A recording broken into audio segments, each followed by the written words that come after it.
Hello, Todd County School District. I want to say hello to all of the students and all of the relatives who are there and all of my colleagues and friends there in the community on the Rosebud Reservation in Mission, South Dakota. Todd County School District, my nieces, nephews have attended there, and I was lucky enough to present there at a middle school conference in December 2019. And support Principal Dana Hawkes at the time. So I just want to say hello to all the friends. I'm here to talk about a relatively serious issue. And my talk is entitled Democracy is Indigenous, the 100th anniversary of the Indian Citizenship Act. And I'm here to talk about and share with you as young people why it's important here in South Dakota and why when you turn 18, you need to register to vote, and then you need to get out the vote and go to your polls, go to early voting, and participate in every level of democracy that you can as an 18-year-old citizen here in the United States, in South Dakota, and yes, right in Mission, South Dakota, or where I live in Rapid City. I am 48 years old. I have a Juris Doctor from the UCLA School of Law. I have a Bachelor's of Arts degree from also UCLA, and I majored in history and I minored in American Indian Studies. I am currently the Executive Director of COUP Council, COUP, which stands for Community Organizing for Unified Power. And our mission is to preserve our Lakota culture, to build collective power, and to bring justice and healing to the territory of the Oceti Sakowin. All of you, all Lakota people are tied to the Black Hills. And even non-Lakota people who move here build a important spiritual relationship with the Black Hills. In and of themselves, they are sacred to all of us as Indigenous people. They are a sacred place in this world, and they are important to protect, to live in, and to remember. In 1924, the United States Congress passed what they referred to as the Snyder Act.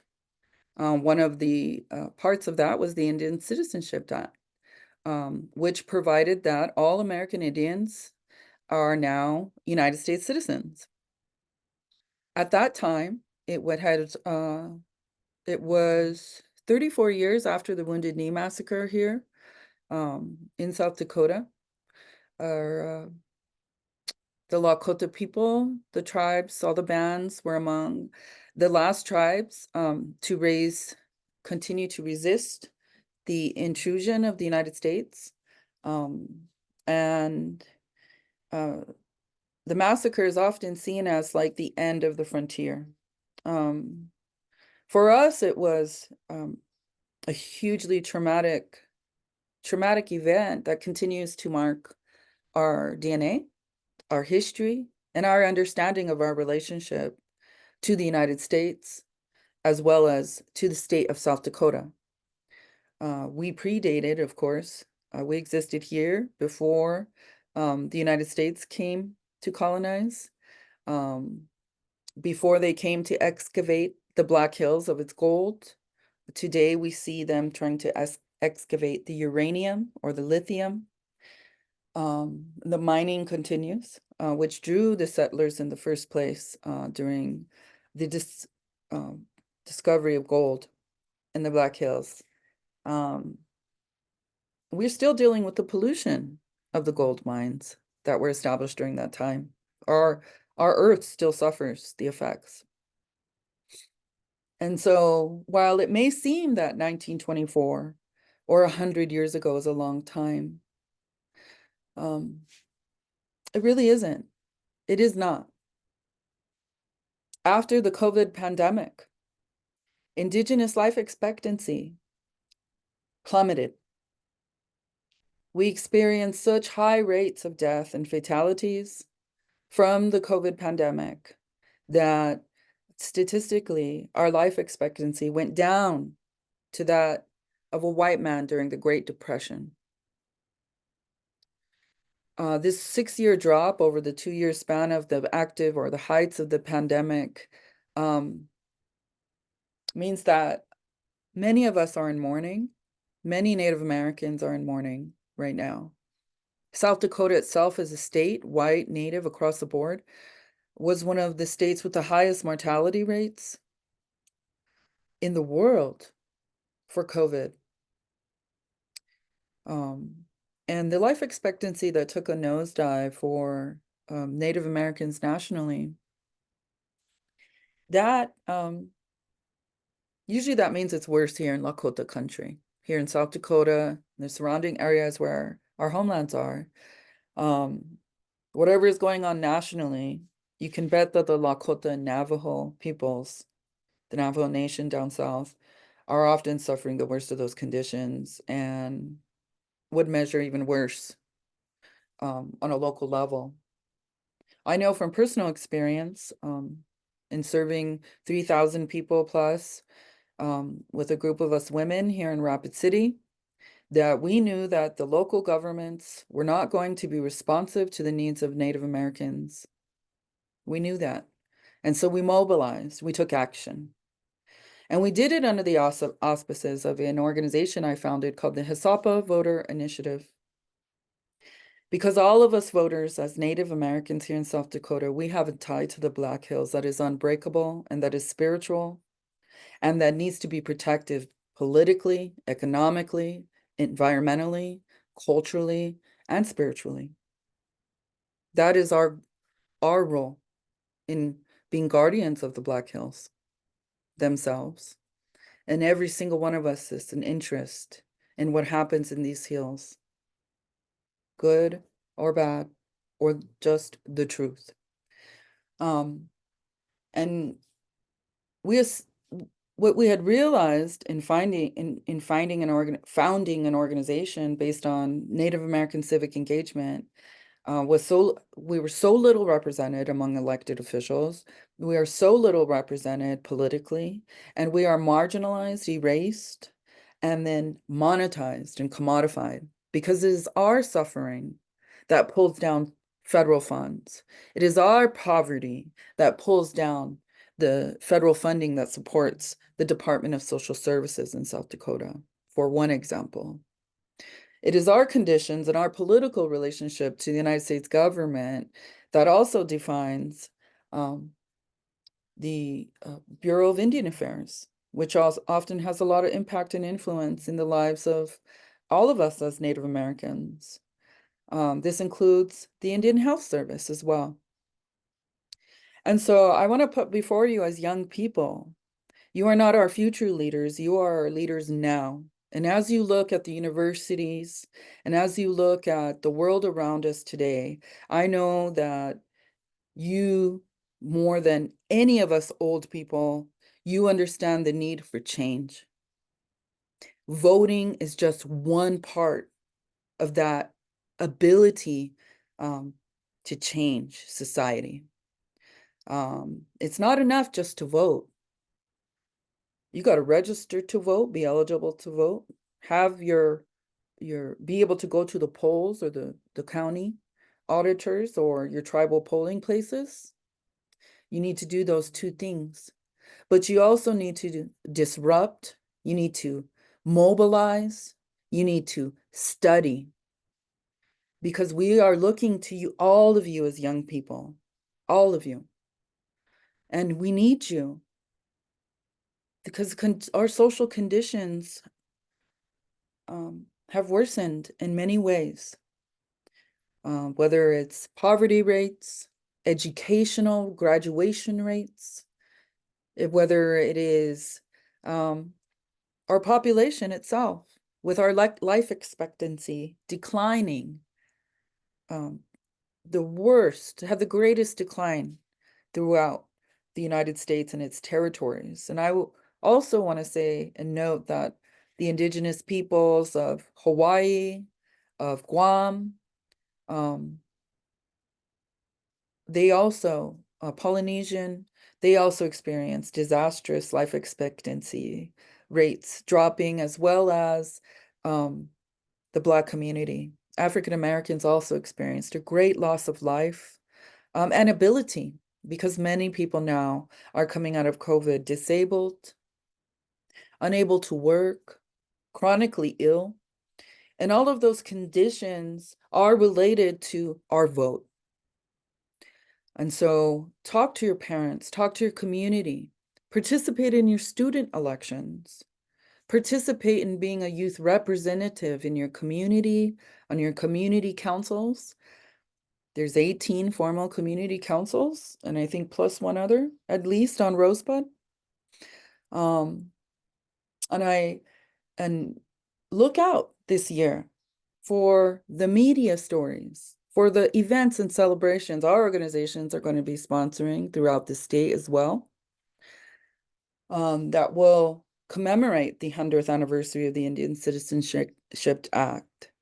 And to note that democracy only works if you participate in it.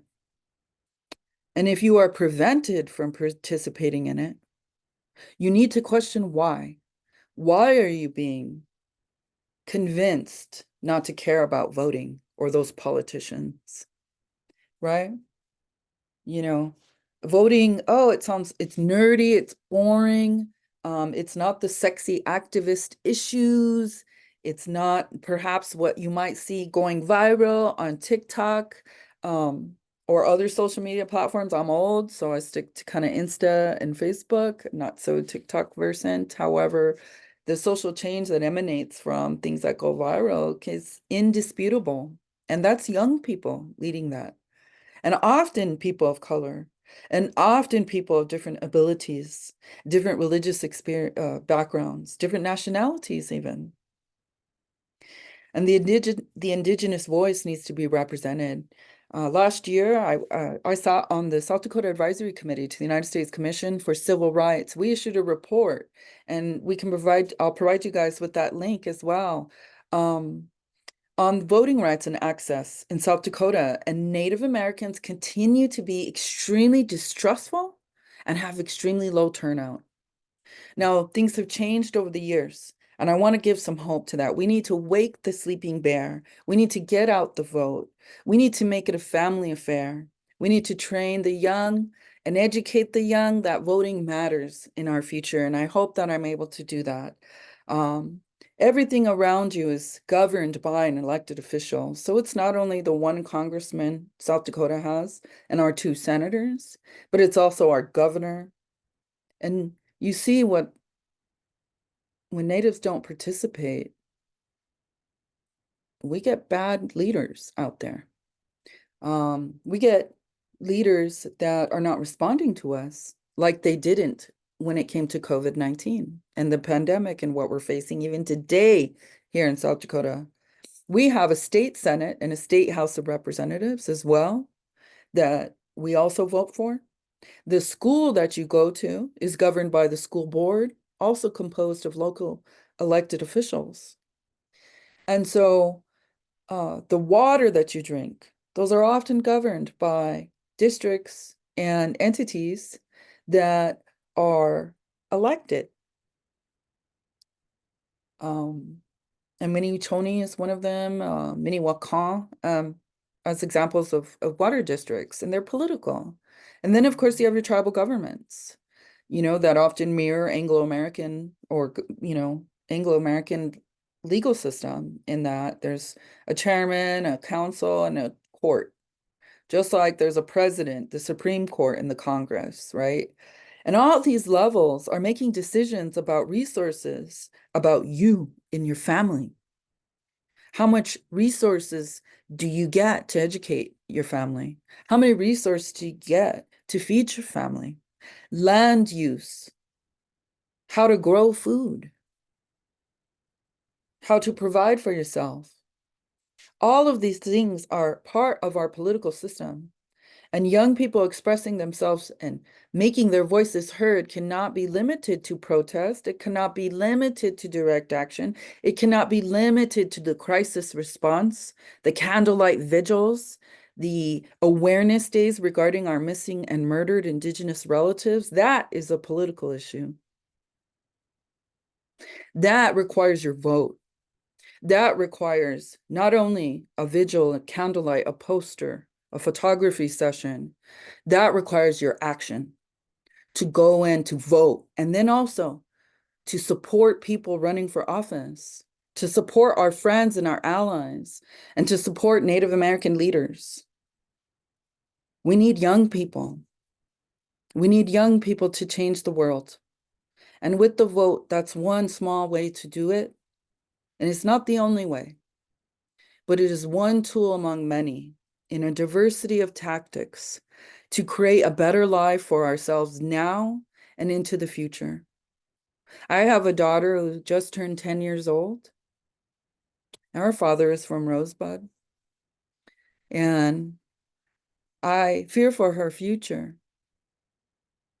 And so I plead with young people anytime I can to engage, to care, to participate, to vote, to write letters, to write complaints, to get on the mic, to make your voices heard. And 100 years after being given the right to vote under federal law, we still see the need for social change. We still see our people dying too soon and too often. And so I want to say to you that being political is all in your blood, that being political is in everything that you've learned in your teachings at home and your teachings in Todd County School District, which I feel is one of the best school districts in the state, in the way in which they support families and communities and the Oyate. And democracy is indigenous, okay? Those colonists back in 1776 who founded the United States, they got their ideas from the indigenous people of that eastern area then, the East Coast. They got their ideas from the Iroquois, from the Six Nations people. The idea of a democracy where men were equal, where women were also equal. They still created a system intended only for white men with property. That was the government. That's as far as they got inspired, right? But they held out a promise. And like a treaty, promises can be broken. But like our warriors of old, we can hold them accountable. Voting is like counting coup. It's going up and touching your enemy, coming back unscathed. It is a way to achieve your aims through nonviolent means. And right now, this year, we have the presidential election, 100 years after we got the right to vote. And not only did our Indian people throughout time and in 1776 inspire this idea of democracy that spread through Europe, that spread throughout the world, not only did we do that, but Native Americans helped choose the current president, particularly in the states of Arizona, New Mexico, Montana. We know that Indigenous voters, yes, being less than 1% of the population or 2% in some areas, have played key roles in electoral wins for Native American interests and tribes, for all the people. One of the things we can count on as Native people is that our values and our cultural values are to look out for everyone and to tend to the ones who are most in need. And I don't think those values coincide with many other people's for accidentally, right?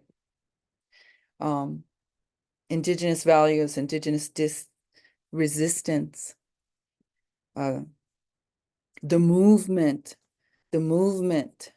of the 1960s and the 1970s, when young people said, we're not going to take the Vietnam War. And we're not going to accept white supremacy. We're not okay with people being denied the right to vote. All of those elements came into play in the United States. And we saw that with the passage of the 1965 Voting Rights Act. And then also when the young people ages 18 to 21 were granted the right to vote by constitutional amendment in 1971, 4 years before I was born. I always took it for granted. I thought 18, you get to vote, but that wasn't the case, before I was alive. And we still need to realize the potential of the youth vote. So I look to you for leadership, and I urge you to take the stand. I urge you to take action. The 100th anniversary of Native voting, it